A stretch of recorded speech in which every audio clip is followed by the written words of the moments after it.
నమస్తే welcome to our channel నేను సిరి కేసీఆర్ కి మరో గిఫ్ట్ ఇవ్వబోతున్నారు చంద్రబాబు నాయుడు అని చెప్పేసి వార్తలు వినిపిస్తున్నాయి అయితే ఈ అంశాన్ని చర్చించడానికి మనతో పాటు ఉన్నారు ప్రముఖ senior journalist political analyst CS Rao garu నమస్కారం సార్ నమస్తే సిరి సార్ కేసీఆర్ కి మళ్ళీ చంద్రబాబు నాయుడు గారు ఒక రిటర్న్ గిఫ్ట్ ఇవ్వబోతున్నారు అని చెప్పి తెలుస్తుంది అంటే ఆల్రెడీ ఒక ఇక్కడ నుంచి వెళ్ళి ఢిల్లీలో నిఘా పెట్టినట్టు తెలుస్తుంది కేసీఆర్ గారు సో దానికి మన చంద్రబాబు నాయుడు గారు రిటర్న్ గిఫ్ట్ ఇస్తున్నట్టు తెలుస్తుంది ఇంతకీ ఆ రిటర్న్ గిఫ్ట్ ఏంటి సార్ ఒకటేనండి చంద్రబాబు నాయుడు వేసేటువంటి ఎత్తుగడలు కానీ వ్యూహాలు కానీ ఎలా ఉంటాయి అనేది ఎప్పుడు అబ్జర్వ్ చేస్తూ ఉంటాడు తెలంగాణ మాజీ ముఖ్యమంత్రి కేసీఆర్. కారణం ఏంటంటే చంద్రబాబు నాయుడు వేసేటువంటి ఎత్తుగడల మీదనే బీఆర్ఎస్ పార్టీ భవిష్యత్తు ఆధారపడి ఉంది.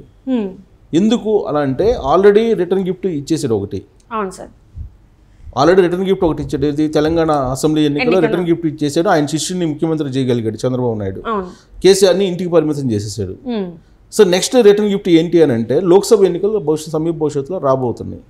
ఈ లోక్సభ ఎన్నికల్లో బీఆర్ఎస్ పార్టీకి ఒక ఎంపీ లేదా 2 ఎంపీలతో కనుక పరిమితం అయితే ఇంకా ఆ పార్టీ మనుగడే కొంచెం ప్రశ్నార్థకం అయ్యేటువంటి అవకాశం ఉంది. సో దాంతో ఇప్పుడు చంద్రబాబు నాయుడు ఢిల్లీ టూర్కి బీఆర్ఎస్ పార్టీ మనుగడికి ఏంటి సంబంధం అని చెప్పి అనుకోవచ్చు. చంద్రబాబు నాయుడు తీసుకునేటువంటి నిర్ణయాలను బట్టి బీఆర్ఎస్ పార్టీ యొక్క భవిష్యత్తు తెలంగాణలో ఆధారపడి ఉంటుంది.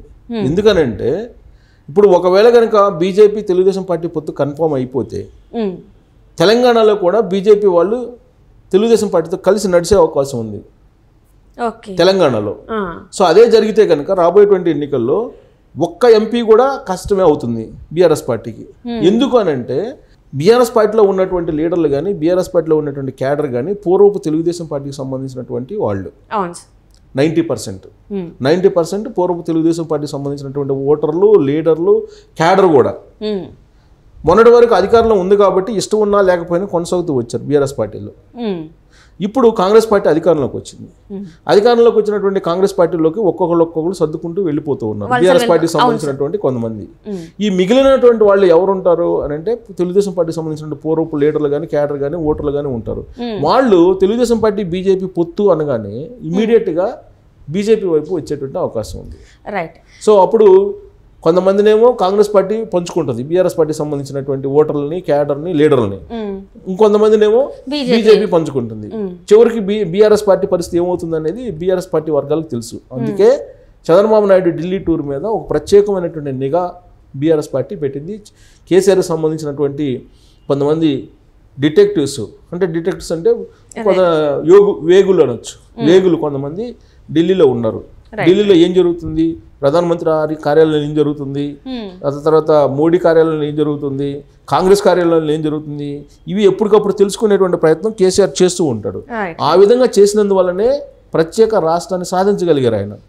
సో ఆ రోజు అప్పటే చెప్పారు ఆయన ఏం చెప్పారంటే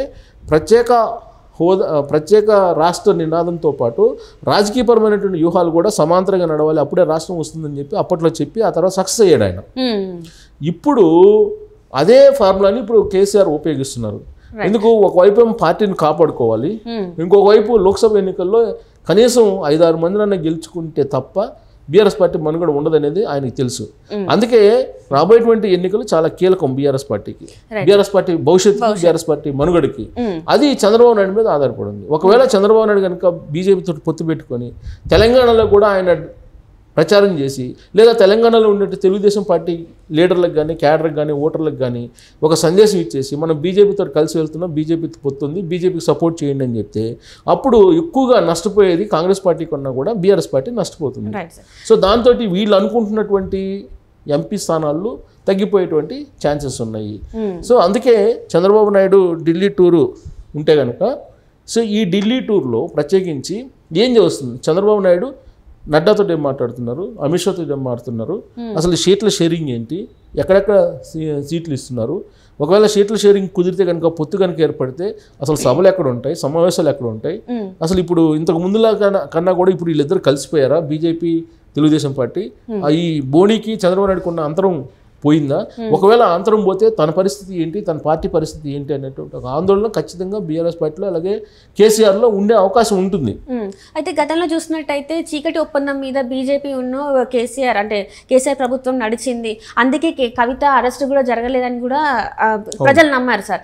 అయితే ఇప్పుడు మళ్ళీ ఇదే తెలంగాణ ప్రజలు మళ్ళీ తెలుగుదేశం పార్టీతో బీజేపీ పొత్తుతో ఇక్కడ తెలంగాణలో వస్తారంటే నమ్ముతారా సార్? ఒకటి రాజకీయాల్లో ఎప్పటికప్పుడు పరిణామాలు మారుతూ ఉంటాయి. ఏ ఎలక్షన్కి ఆ ఎలక్షన్ మొత్తం రాజకీయ పరిణామాలు మారుతూ ఉంటాయి. ఒకప్పుడు తెలుగుదేశం పార్టీతో పొత్తు పెట్టుకున్నటువంటి కేసీఆర్ ఆ తర్వాత తెలుగుదేశం పార్టీని ఇక్కడ నామరూపాలు లేకుండా చేశాడు తెలంగాణలో. కాబట్టి రాజకీయాలు ఎప్పటికప్పుడు మారుతూ ఉంటాయి. ఆ పరిస్థితులకు అనుగుణంగా మా నాయకులు మారుతుంటారు, రాజకీయ పార్టీలు కూడా మార్పులు చేసుకుంటూ ఉంటుంది.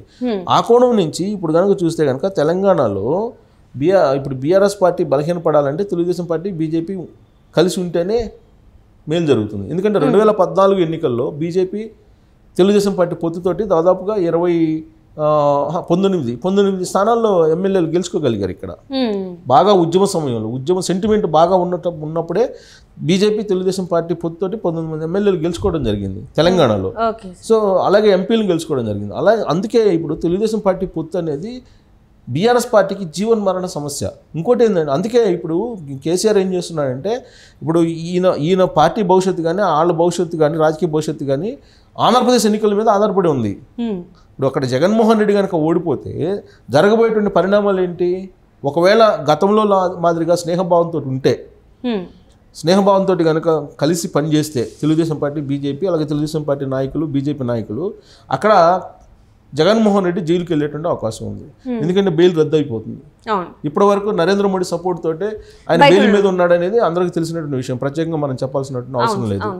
నిజంగా కనుక చంద్రబాబు నాయుడు మోడీ ఇద్దరు కలిసి కనుక చేస్తే రాజకీయాలు చేస్తే స్వచ్ఛమైనటువంటి స్నేహం కనుక కుదిరితే ఖచ్చితంగా బెయిల్ రద్దు అయ్యేటువంటి అవకాశం ఉంది. 10 సంవత్సరాలకు పైగా బెయిల్ మీద ఉండేటువంటి అవకాశం లేదు కదా ఎవరు.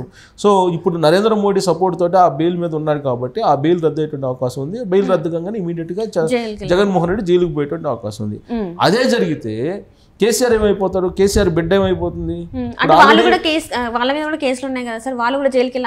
అదే చెప్తుంది. ఇప్పుడు కేసీఆర్ బిడ్డ కవిత ఉంది, కవితకి ఈడీ నోటీసులు ఆల్రెడీ పంపించారు.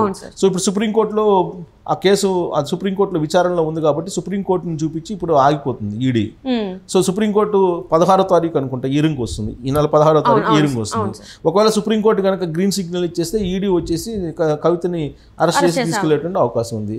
ఆ తర్వాత ఏం జరుగుతుంది? కాళేశ్వరము అలాగే కాళేశ్వరంతో పాటు మేడిగడ్డతో పాటు ఇక్కడ ల్యాండ్ సంబంధించినటువంటి కుంభకోణం ఇవన్నీ బయటకు వచ్చేటువంటి అవకాశం ఉంది. అప్పుడు enquiry already Congress party enquiry చేస్తుంది కదా కాంగ్రెస్ పార్టీ. సో ఆ ఎంక్వైరీలు వేగంగా కనుక ముందుకు కదిలితే సీన్ కట్ చేస్తే కల్వకుంట్ల ఫ్యామిలీ పరిస్థితి ఏంటనేది కళ్ళ ముందు సాక్షాత్కారం అవుతుంది ఎవరికైనా. సో ఇలాంటి పరిస్థితుల్లో చంద్రబాబు నాయుడు అలాగే నరేంద్ర మోడీ కలవడం, బీజేపీ తెలుగుదేశం పార్టీ కలవడం అనేది అటు వైఎస్ఆర్ కాంగ్రెస్ పార్టీకి ఇటు బీఆర్ఎస్ పార్టీకి ప్రమాద గంటికలు మోగిస్తున్నాయి అని చెప్పి చెప్పొచ్చు.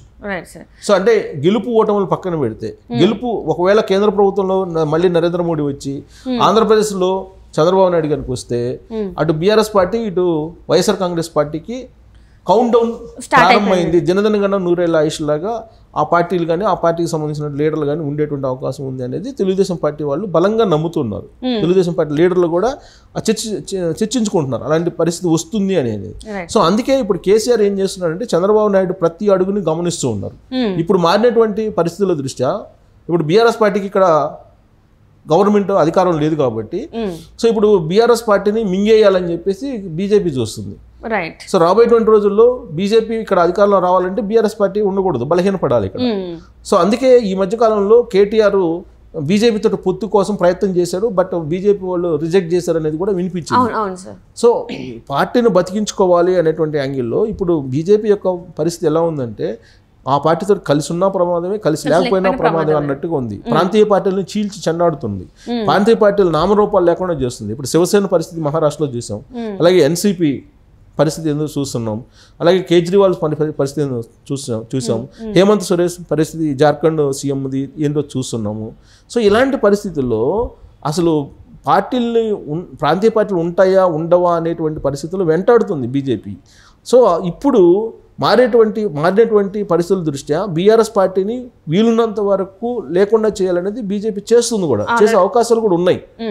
సో దానికి ఇప్పుడు చంద్రబాబు నాయుడు కూడా కలిస్తే అది కాగల కాలం గందరగోళం నిలిచినట్టు ఆటోమేటిక్గా అటు వైఎస్ఆర్ కాంగ్రెస్ పార్టీ, ఇటు బీఆర్ఎస్ పార్టీ ఏమవుతుంది అంటే బీజేపీ యొక్క ఆలోచన కనుక ఇతర రాష్ట్రాల్లో ఏ విధంగా ఉందో ఇక్కడ కూడా అదే చేస్తే మరి ఏమవుతుంది ఆ రెండు పార్టీలు అనేది మనం వేరే చెప్పవలసిన లేదు.